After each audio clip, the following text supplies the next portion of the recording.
He should be here any moment now. I know that he wanted to have a word with me, but I'll save him the headache when it comes to travels.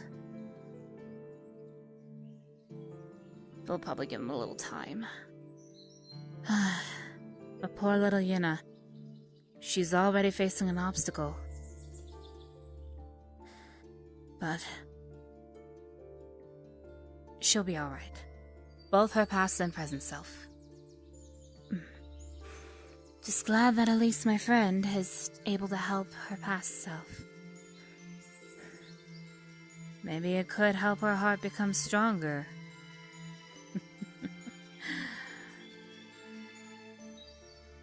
Oh, there he is.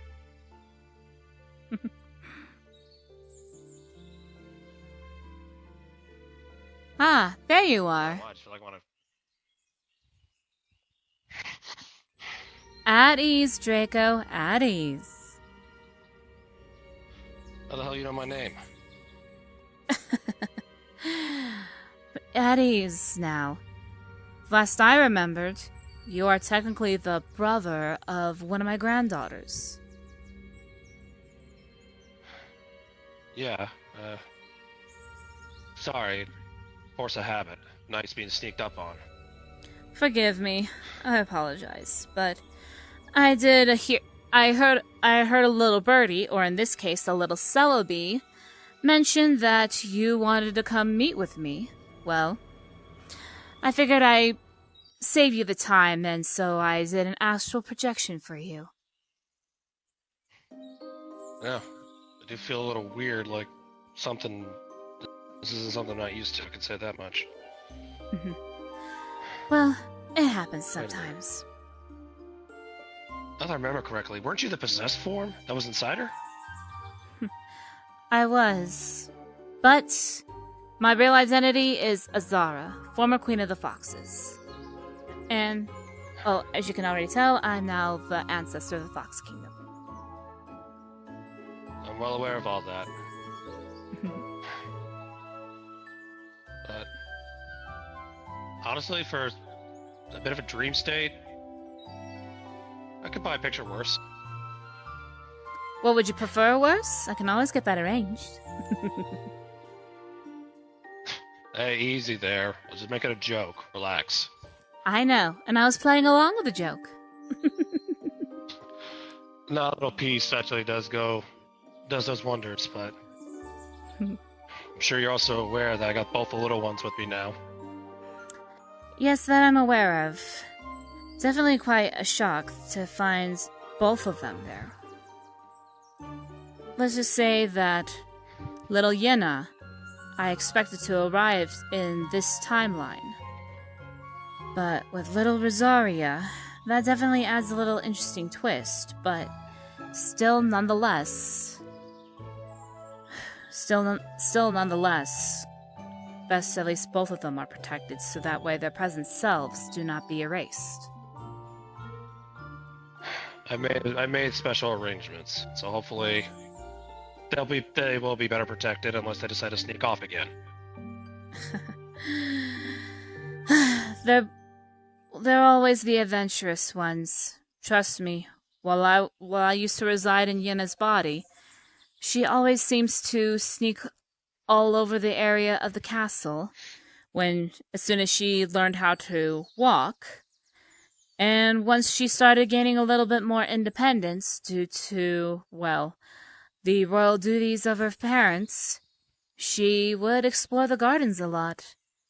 No one really paid too much mind to it until her and Rosaria grew closer, and they tend to wander outside of the kingdoms.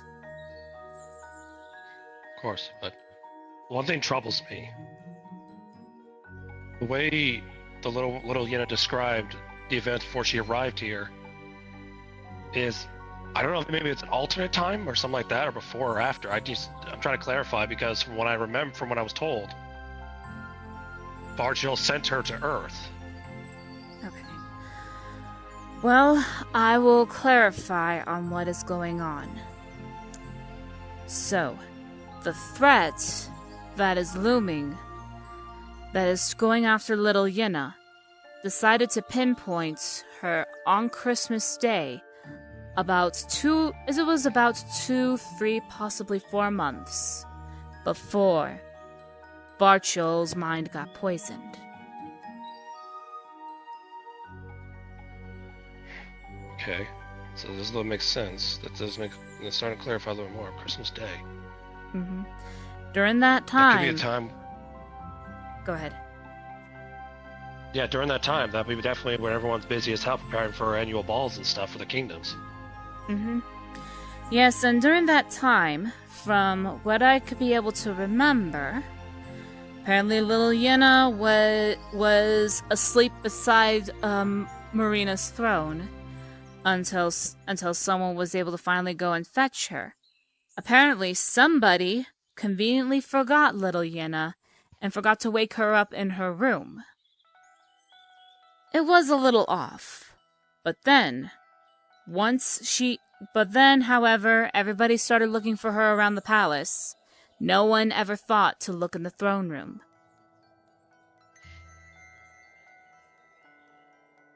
That doesn't make any sense, but who the hell would gain from this? Why would someone target her from in the past? You gotta remember about how Yina is today. She has several titles. The Angel of Life, the Guardian of Mobius. She is already a mother. She already has her beloved. There is a lot going on, including her not just being the Princess of Death, but the Princess of the Foxes, being next in line for the throne. But also on top of it too, there is a lot that she could be able to gain with how her abilities are going up to this day. In fact, right now, there is even a threat that technically is currently looming over Yina, present-day Yina. Apparently, he's trying to interrupt her quest by planting a seed of doubt within her.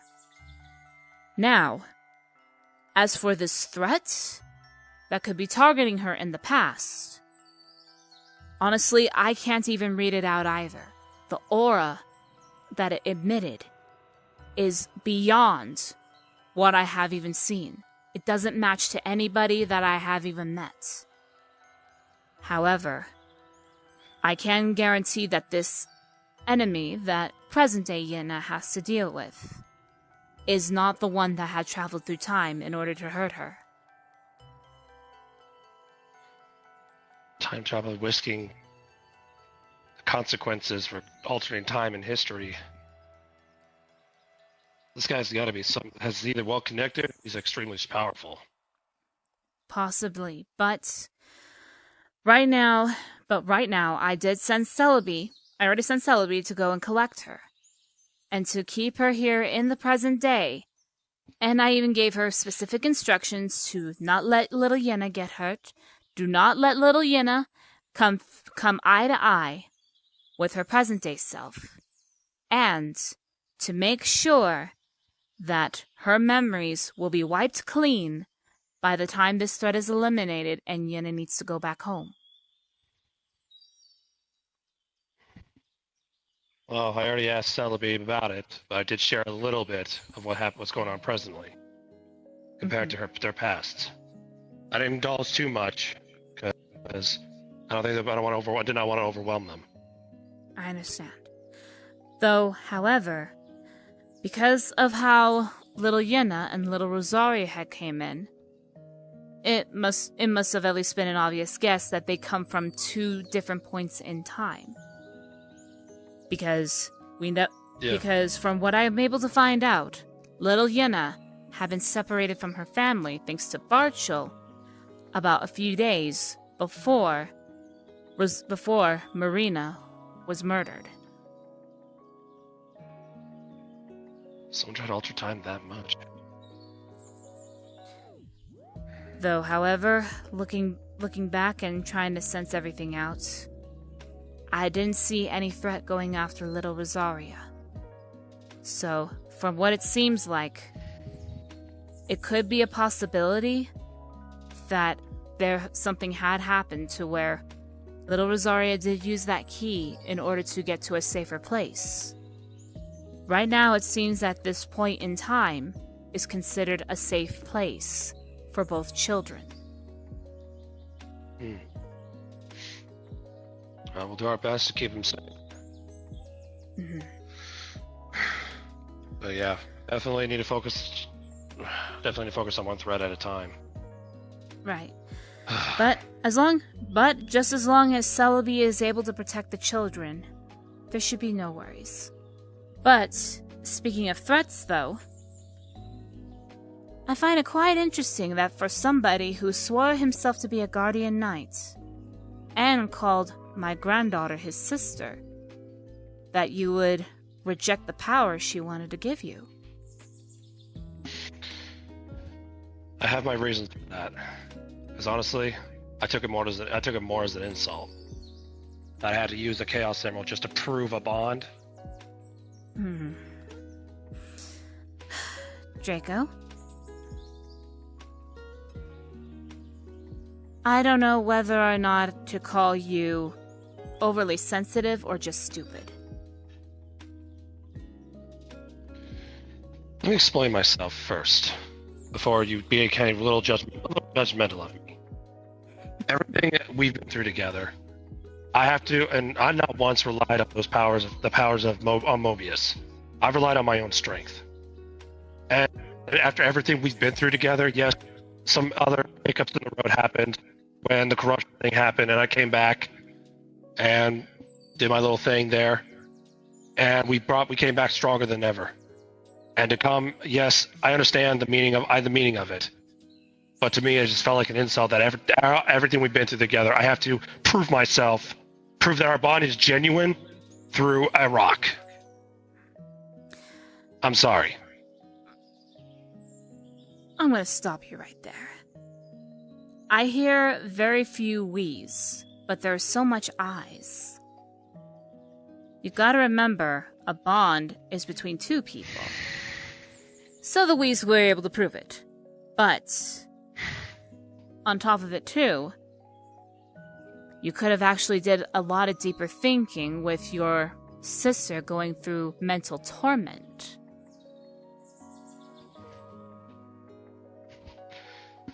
Oh. No disrespect to you, lady. When I swore to become her guardian knight, that was the proof that solidified the bond we have. And I stand by that oath until the day I die. Well, that oath would be pointless if you keep up with that attitude. And if you keep on if someone keeps questioning my freaking bond to her, then yeah, I am going to keep getting an attitude. Maybe it was a good idea that you're going to be having somebody else watch over the little ones. Because with that attitude, all you're doing is feeding that dark little force, the Negaverse. And if you keep on feeding it, you could end up killing innocents, including those close to you. Now... Yeah, I'm not aware of that. Yet you seem to be doing it constantly. But, now if you let me finish...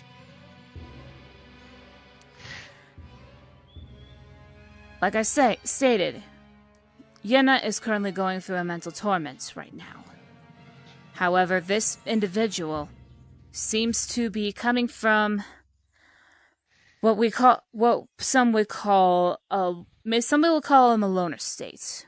But with his words, though, claiming that everybody that Yena knows, even her own boyfriend, are just either using her, just taking pity, just pretty much making the bonds false, even referring to her as the destruction of everyone. From what it looks like, it seems more like he could either be after her title, or somebody who wants to conquer the planet as well. Because from what I can tell, this individual has no allies of his own. And also extremely cold-hearted to the point where if someone were to try to rip his heart out, they'll probably break their fists because of how cold it is. It's his loss. That's all I'm gonna say. Yes, possibly. You're gonna go the lone wolf route for so long. Trust me, I've been down that road. But eventually, you find those. You forge alliances, you forge bonds, you forge everything, and that's what gives you strength. Being cold, you're not gonna conquer anything. In the end, you're gonna fail. He's just gonna fail like every other person that's come and threaten us. I understand. Though, as for Yena, though, I have high confidence, despite this mental torment, that she will be able to unlock her true guardian form. And, well, I know I told Raziel this, but I might as well put you in the loop as well, since you are her guardian knight. The path that she is currently walking upon, with trying to unlock her guardian powers, as well as her obtaining the powers of the Angel of Life, they're just only 2 out of 3 paths that have been presented to Yena. There is a third one out there she had accepted, but she's struggling with. I already have a guide set up for her there. I already have guides set up. But there will be moments where a lot of people are going to be questioning them. Now, as her guardian knight and her brother, my suggestion to you, if you actually value your bond with her, a few things. Do not question her methods. But if she does need your help, feel free to help her. But only if she asks for it. And now that I think about it too,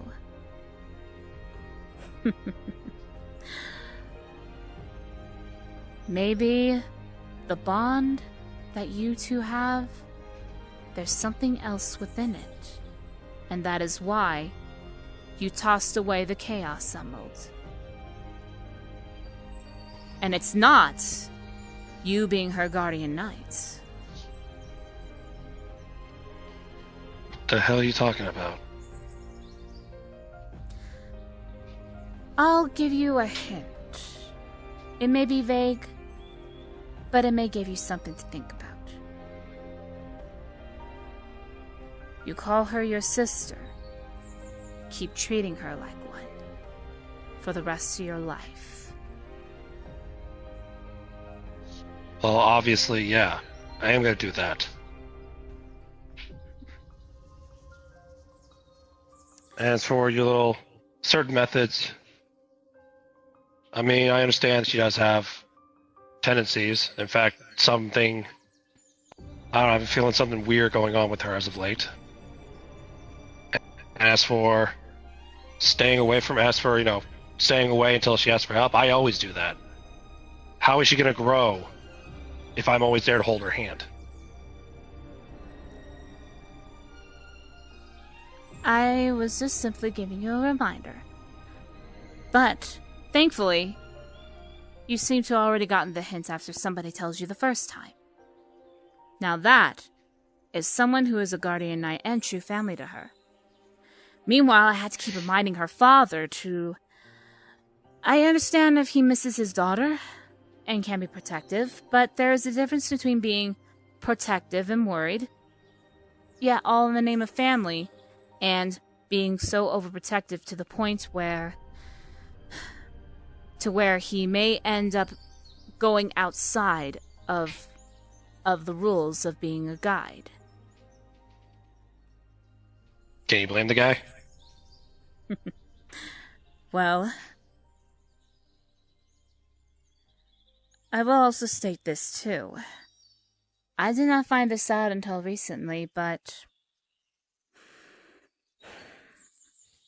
there's not one but two miracle children with the powers of death. Wait, what? Again, there's a second miracle child out there, Draco, that Azrael had.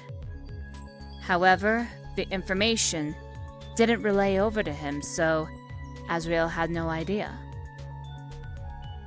As far as I'm aware of, with how the timelines match and with how old this individual is, it was before he decided to marry Anihara. Okay, so you're not going to chew him out later. Got it. Well, you know what? I'm his mother-in-law. It's my right to chew him out whenever I feel like it. Okay, fair enough. I understand that. But you also keep... But the way I hear it, I know... I mean, mother-in-law, I understand that, but I think to those guys, from what I know about, they still call you mother. Regardless. Yes, of course. And I completely understand. After all, technically, in a technical sense, we are family. Yeah, but what do you want me to do about this information then? What, someone try to find me maybe that she has some kind of brother out, she actually has a half-brother out there somewhere? Or bro, I don't know. As far as I'm aware of this individual, yes, is male, is her half-brother, but... with somebody... Hold on. But I recommend, if you do see anybody that could possibly have the same aura of death, or possibly a same aura that matches 50% with Yina's, feel free to have a talk with them, see if they may know anything about Azrael, or if they have any information in regards to their past. I know this may sound a little bit extreme, but I recommend starting with the Werewolf Kingdom, because thankfully, the child was born before the whole kingdom got turned into werewolves. Yeah, go back to the place that gave me this damn curse. Okay, that sounds like an adventure. Mm-hmm. But only do so when you feel that you are ready. But otherwise, continue with your duties not just as a brother, but as a father and a husband. Gotta get your priorities straightened out now. No, I understand that, and believe me, that's my top priority. Right now, I just want to make sure that friggin' Tiana gets her what she wants to do before I decide to go out there and start chasing out, like doing a wild goose chase or something like that. I understand. But I will say this, Draco. So, I'll say this, why are you telling me all this when you should be telling your so-called son-in-law? I'm telling you this because, unlike my son-in-law, you actually are able to listen the first time. With my son-in-law, however, I actually tried reaching out to him. Apparently, he seems too busy doing some mental training with a few individuals, and on top of it too, he seems to be taking Yena as the number one priority, rather than focusing on his duties.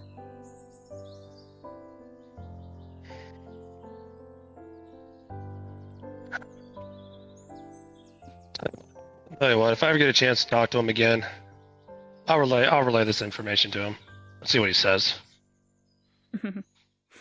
Yeah, just remember too, when you do go meet up with him, just if he ever decides that maybe he would like to take up the role himself and save you all the flashbacks and PTSD with the Werewolf Kingdom, just let him know. Check the Werewolf Kingdom. I'll be sure to let him know about that, yeah. But At any rate, And honestly, I do apologize if I got defensive with you about the whole little chat earlier. You're not the first, to be honest, not the first time that my bond with Tyann has been questioned. I completely understand. Though, I will be honest. There are a lot of bonds that she had created that I question. However, just like when you find your soulmates, you can question someone's intelligence, but never question the heart. Yeah, I heard that. I heard Raziel say that a few times. Mm-hmm. Especially to his current beloved now. That is true. But at any rate, seems though that our time is up. I'll let you get back to what you need to get done. Yeah. I guess it do. I'm starting to feel a little weak right now. Alright. Oh, At boy. ease. At ease, I'll be sending you home right now. Okay. Return. Ugh. Alright, not the most graceful landing, but you know what? That is her brother. That is what she wants to go for. But at any rate, while Yuna takes care of her path imbalance, I had better find out who is trying to kill my granddaughter.